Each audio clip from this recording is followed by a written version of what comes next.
आज के दो सबसे इंपॉर्टेंट पॉइंट्स। पहला, क्यों हमें किसी से फेवर्स लेने से पहले उसे जज करना बहुत इंपॉर्टेंट है। और दूसरा, क्यों हमें किसी की पर्सनालिटी को गलत वे में जज न करना भी इंपॉर्टेंट है। दो पॉइंट सबसे इंपॉर्टेंट, वापस से मैं रिपीट कर रहा हूं। पहला, किसी से फेवर्स लेने से पहले क्यों हमें उसको जज करना इंपॉर्टेंट है। और दूसरा, किसी की पर्सनालिटी को गलत वे में जज न करना भी उतना ही इंपॉर्टेंट है। तो चलिए, आज का ये दो स्टोरीज आएंगे आपके लिए जो कि बहुत इंपॉर्टेंट है, जो इन दोनों बातों को क्लैरिटी देती है। और चलते हैं इस स्टोरी की तरफ। नमस्कार, आप सभी को स्वागत है आप सभी का इस YouTube चैनल में जिसका नाम है हैप्पीनेस प्राइम। और आज का ये वीडियो H272 प्राइम वीडियो सिर्फ और सिर्फ आपके लिए। तो पहली स्टोरी ऐसी है कि जब मैं जॉब लाइफ में था, जब मैं जॉब करता था फ्रंट एंड डेवलपर के तौर पे, तब वहां पर मैंने एक गलती करी थी कि मैंने एक पर्सन जो मेरे कलीग थे, जो मेरे से बड़े थे और मेरे से ज्यादा एक्सपीरियंस्ड थे, लेकिन उनका सर्कल बहुत खराब था। यानी कि वो गलत तरीके की बातें करते थे, अश्लील बातें करते थे, गलत language words, vulgar words use करते थे, गलत वर्ड्स यूज करते थे बहुत ज्यादा। उनसे मैंने एक फेवर ले लिया था कि एक वेब डेवलपमेंट कोर्स का लॉगिन पासवर्ड मैंने उनसे ले लिया था। उन्होंने मुझे सजेस्ट किया कि तेरा तुझे चाहिए, तो मैंने बोल दिया हाँ दे दीजिए। तो उन्होंने मुझे एक फेवर दिया, मैंने उनसे एक फेवर लिया। जबकि मुझे किसी से फेवर लेने से पहले उसको जज करना बहुत इंपॉर्टेंट है, ये बात याद रखनी चाहिए थी। मैंने अलग अलग पोजीशंस पे, अलग अलग जगह पे, बहुत छोटी पोस्ट पे, बहुत अच्छी पोस्ट पे भी काम किया है। और वहां से मैंने यही सीखा है कि मुझे किसी से फेवर लेने से पहले पता होना चाहिए कि वो पर्सन की किस तरीके की उसकी पर्सनालिटी है, वो क्या करता है, वो किस तरीके का काम करता है, वो मुझे पता होना चाहिए। भले ही वो ज्यादा एक्सपीरियंस था, लेकिन जब मैंने उससे फेवर्स लिए तो उसके बाद होली में जबरदस्ती उसने मुझे कलर लगाने की कोशिश करी, पहला। दूसरा, उसके गलत लैंग्वेजेस वाले ग्रुप में मुझे इंक्लूड करने की कोशिश करी, जो मैंने बाद में संभाल लिया। बाद में मैं कैसे भी कैसे उससे थोड़ी दूरी बनाए रखी और उसको एक बाउंड्री के बाहर ही रखा, अपनी पर्सनल क्लोज बाउंड्रीज के बाहर ही रखा, उससे कम बातें करी, तो वो अपना डिस्टेंस आसानी से मेंटेन हो गया। तो ये भी एक तरीका है कि गलत वे में अगर आप किसी से फेवर्स ले लेते हो तो कैसे आपको बाउंड्री मेंटेन करनी है। कम से कम बातें करो, कम से कम उससे हेल्प लो, जितना हो सके उसको इग्नोर करो, और उस तरीके से आप उनसे बाउंड्रीज बना सकते हो। तो पहली चीज कि हमें किसी से फेवर्स लेने से पहले उसकी पर्सनैलिटी को जज करना बहुत इंपॉर्टेंट है। नहीं तो अगर हम नहीं करेंगे तो हमें उनके गलत व्यवहार के संगत में आने से कोई रोक ही नहीं सकता। फिर वो किस तरीके के टास्क हमारे साथ करने वाले, किस तरीके का व्यवहार हमारे साथ करने वाले हैं, भले ही हमें पसंद हो या ना हो, हमें वो झेलना ही पड़ेगा। क्योंकि हमने उनसे फेवर्स लिए हैं तो हम उनके अंडर में आ जाते हैं, हम किसी तरीके से उनके अंडर में आ जाते हैं, जिसकी वजह से वो जो भी काम करेंगे हमारे ऊपर, हमें वो सहना पड़ेगा। तो ये ना हो, इसीलिए सबसे पहले फेवर्स लेने से पहले उस इंसान को पहचानो अच्छी तरीके से कि वो इंसान कैसा है, वो हमारे साथ क्या क्या कर सकता है। अगर हमने उसको अथॉरिटी दी तो वो अथॉरिटी लेकर वो हमारे साथ क्या क्या कर सकता है, उसके लिए हमें सबसे पहले उसको पहचानना बहुत इंपॉर्टेंट है। दूसरी स्टोरी, एक बार की एक बात थी। अमित नाम का एक लड़का था जिसके बड़े भाई ने उसको चमचमाती हुई बढ़िया कार गिफ्ट करी उसके बर्थडे पर। तो अमित बहुत खुश हुआ। अमित ने बोला चलो हम लॉन्ग ड्राइव पे चल के आते हैं। तो अमित ने कार ली और लॉन्ग ड्राइव की तरफ निकल गया। ट्रैफिक सिग्नल था, वहां पर वो रुका। एक बच्चा था जो करीबन 13 या 14 साल का बच्चा था, वो उसकी कार को और अमित को घूरने लगा।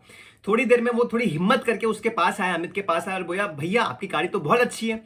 तो अमित ने बोला हाँ, मुझे बर्थडे पे मेरे बड़े भाई ने गिफ्ट करी है। तो उसने बोला कि क्या मैं आपके साथ आ सकता हूं। तो वो उसने सोचा कि गरीब बच्चा है, चलो मेरा अच्छा दिन है, बर्थडे वाला दिन है, मैं लॉन्ग ड्राइव पे जा रहा हूं तो इसको भी साथ में ले चलता हूं। तो वो गाड़ी में बैठ गया। अब उसने बोला अमित को कि भैया मेरा भी एक ऐसा ही ड्रीम है कि मैं भी अपने छोटे भाई को आपके जैसे एक बड़ी कार, एक अच्छी चमचमाती कार गिफ्ट करना चाहता हूं। अपने छोटे भाई के लिए मैं इतना काम करना चाहता हूं। तो अमित बहुत खुश हुआ। अमित ने उसको गाड़ी में बैठा लिया। उसने बोला चल लॉन्ग ड्राइव पे चलते हैं, तो उसको बैठा लिया। अब उस लड़के ने बोला कि भैया आप मेरी कॉलोनी में थोड़ी देर के लिए चलोगे। तो अमित समझ गया। अमित ने ऐसा उसको जज किया, इस तरीके से जज किया कि अमित को ऐसा लगा कि वो अपनी कॉलोनी में अपने दूसरे दोस्तों को दिखाएगा कि देखो मैं बड़े भैया के साथ, मेरे को बड़े लोग छोड़ने आ रहे हैं कार में, और शो ऑफ करेगा, बड़ी सी कार शो ऑफ करेगा। वो कार से उतरेगा, उसके दोस्त लोग उसको देखेंगे, उसकी इमेज इंप्रूव होगी, वो थोड़ा दबदबा मेंटेन करेगा अपना, और इस तरीके से वो नेगेटिव चीजें सोचने लगा उस बच्चे के बारे में।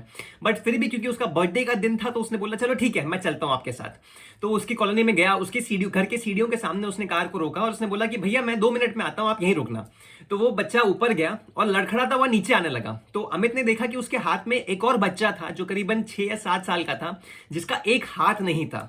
तो जैसे ही वो बच्चा नीचे आया तो उसने बोला कि देख ये इस तरीके की चमचमाती हुई गाड़ी मैं जब बड़ा हो जाऊंगा, पढ़ लिख के अच्छी जॉब करूंगा, अच्छी नौकरी करूंगा, अच्छा बिजनेस करूंगा, जब मैं बड़ा हो जाऊंगा, जब मैं सक्सेसफुल हो जाऊंगा, तो मैं भी तुझे इसी तरीके की चमचमाती हुई गाड़ी गिफ्ट करना चाहता हूं। और जैसे ही उसने अपने छोटे भाई को ऐसा कहा, अमित की आंखों में आंसू आ गए। अमित ने सोचा कि मैं तो क्या ही इसके बारे में सोच रहा था, क्या ही मैंने किस तरीके से नेगेटिवली इसको जज कर लिया था, लेकिन ये तो बिल्कुल अलग ही निकला। इसने तो इतने अच्छा तरीके का काम किया, इसने अपने भाई के लिए इतनी अच्छी सोच रखी है, तो मैं तो उसको गलत वे में जज कर रहा था। इसीलिए हम समझते हैं कि हमें, फिर उसने, अमित ने उसको गाड़ी में बिठाया, उसने बोला कि चल तेरे भाई को ले ले, हम लॉन्ग ड्राइव पे जाके आते हैं। तो उसने अच्छे से म्यूजिक बजाया, उसको लॉन्ग ड्राइव पे लेके गए।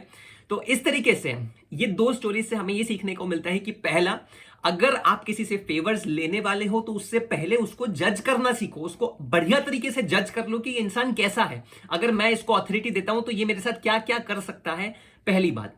दूसरी बात, आप किसी की पर्सनैलिटी को जज कर रहे हो तो गलत वे में जज मत करो। आपको पर्सनैलिटी को गलत वे में जज ना करना भी इंपॉर्टेंट है। तो इस तरीके से ये दो बातें आपको इस स्टोरी से सीखने को मिलती है। आशा करता हूं कि आपको ये स्टोरी बहुत पसंद आई होगी, और अगर आपको सीखने को मिला तो जरूर से इसको अपने एटलीस्ट एक फ्रेंड के साथ तो जरूर शेयर कीजिएगा। मुझे बहुत अच्छा लगेगा, उस फ्रेंड को भी बहुत अच्छा लगेगा कि आपको 2-3 पॉजिटिव बातें सीखने को मिलेंगी। और इसी के साथ, अगर आपने अभी तक चैनल को सब्सक्राइब नहीं किया तो please subscribe the channel right now and press the notification bell, जिससे आपको वीडियो की हर एक नोटिफिकेशन सबसे पहले मिल सके। तो इसी तरीके की motivational, inspirational stories, positive values मैं आपके साथ शेयर करता रहूंगा। आशा करता हूं कि आपका दिन बहुत अच्छा गया हो, आपका जो आज का दिन था आपके चाहने वालों के साथ बहुत अच्छा गया हो, आप बहुत कुछ सीखे हो, आप बहुत कुछ मेहनत कर रहे हो और अपनी लाइफ में सक्सेसफुल होने के लिए जी जान से मेहनत कर रहे हो, ये मैं चाहता हूं और ये मैं आशा करता हूं। तो ऐसे ही मेहनत करते रहिए, अपने चाहने वालों के साथ अच्छी लाइफ जीते रहिए और बहुत मेहनत कीजिए लाइफ में, और बहुत खुश रहिए, खुशी के साथ मेहनत कीजिए। और आपकी लाइफ में जो आप बनने वाले हैं उसके लिए पूरा कोशिश कीजिए कि आप अच्छी वैल्यूज, अच्छे kindness, gratefulness, hard work, hustle, इन सब प्यारी प्यारी वैल्यूज के साथ आगे बढ़ें। तो मिलते हैं अगली स्टोरी में, तब तक के लिए नमस्कार।